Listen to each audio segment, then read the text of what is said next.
If the idea of slowing down, even just a little bit, makes you feel really anxious, despite what you've been told, you are not addicted to work.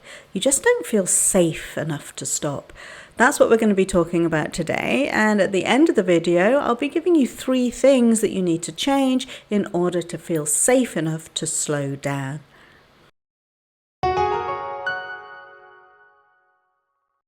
Hi, I'm Janet Mohapi-Banks, and I'm a best-selling author for my book Habits for Happiness. I'm also a transformational coach for high achievers and soul seekers.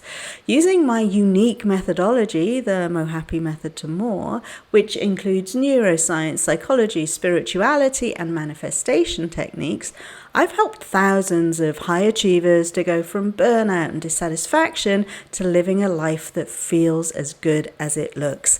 If you'd like a little taste of how my work can help you, I invite you to join me in my free 14-day mini course, Rewire Your Brain for Happiness. You'll find the link in the description. Okay, so one of the most common yet least talked about beliefs among successful people is the belief that if they stop working so hard, everything will fall apart. Now, I know this to be true, not just through working with so many people at the top of their careers, but because this was my story too. And you'll know whether this is your belief because there'll be that quiet panic and tension that will rise up inside you just at the thought of slowing down a little. Yeah, you develop this belief because somewhere along the line you were taught to equate rest with laziness, and you're brought up to believe that lazy people don't succeed. Yeah. Your brain was trained to believe that achievement equals safety, along with the parallel belief that results only come through hard work. And because those beliefs have been wired into your brain, usually from a very early age, your brain's threat detection system, that's your amygdala, perceives slowing down as a severe threat. Your sympathetic nervous system enters a state of fight, flight, or freeze, and that puts you into a state of what psychologists call hypervigilance. It's like constantly living a life that is on high alert, looking for danger that must be present because your whole body is screaming at you that it is. So even if you consciously know that you need a break, your subconscious doesn't believe that it is safe for you to take one, which means that you keep going, but not because of your drive and ambition, but because you're afraid of what will happen if you don't. Like I say, I've been here. Before I burned out of my previous business, I used to regularly work 36 hours straight because I was fanatical about being the best. And I was scared that if I slowed down, I'd lose everything I'd worked so hard for. And here's the thing, because people like us are solution-oriented, I bet that you've tried to fix this, yeah? I bet that you've tried setting boundaries, you've tried delegating more, maybe you've even booked a sabbatical or started taking Fridays off. But I also bet that the whole time that you were trying to relax, your mind was racing and you just couldn't settle. So instead of rest restoring you, taking time off actually just made you feel even more anxious. And that's because it's not about your schedule, yeah, or even the hours that you put in. It's about the internal belief that rest is dangerous. The people I see this in most are the people who are trying to grow their businesses, so they're relinquishing some of their responsibilities. Yeah. Oftentimes, when you start a business, you're wearing all the hats, like the marketing hat, the sales hat, the operations hat, the HR hat, just all of the hats, right? But as the business grows, you've got to start giving some of those hats away. Otherwise, you yourself become the bottleneck of your business growth. But what often happens as well is that as you give the hats away, you can feel a loss of control. And it's really easy to freak out and start micromanaging everyone and ultimately end up feeling like even though you've got all these extra people to help, you've got more to do instead of less. I've seen this time and time and time again, and it's because for a lot of people, lightening their workload felt like danger. If they didn't do the work to rewire their sense of safety, they created chaos in their lives and business that they would then have to work really hard to fix, which means that they get back to the safety that their brains and body knows, which is having a really heavy workload again.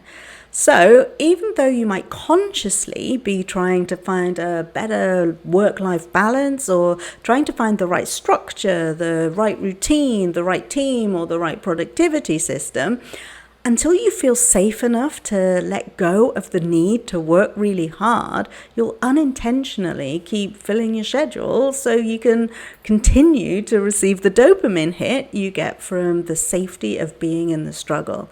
If you can see yourself in what I've just said, I really do encourage you to come and join the free 14-day mini course, Rewire Your Brain for Happiness. In that course, I give you the tools you need to combat this exhausting way of being. Like I say, the link is in the description. And this isn't about taking time off, which is why what you've tried so far hasn't worked. What you really need is to develop a deep embodied sense of safety, a knowing that you're allowed to rest and that nothing will fall apart when you do. So here are 3 things that you need to feel safe enough to slow down. Number 1, rewire your nervous system so being in a state of calm doesn't feel like failure or danger. Now, one way of doing this is to celebrate your downtime. Even if it's just taking 5 deep breaths, which tell your body and your brain that you are safe, and celebrating the fact that you just took those 5 breaths, right? Acknowledge that nothing fell apart. And if you can extend those 5 breaths to 21 breaths or even 5 minutes, 15 minutes, even better. Now, number 2 is allow yourself to achieve through alignment instead of urgency. Start to notice where things fell into place without you having to do a thing.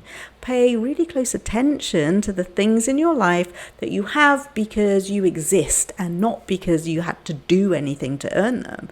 And start developing a really deep gratitude and appreciation practice for them. And number 3, recognize that it's your energy that creates your outcomes and not just your effort.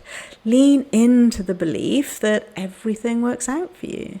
And if you're not sure how to do something, instead of trying to solve it through brute force and effort, get still and get curious about how it'll be resolved.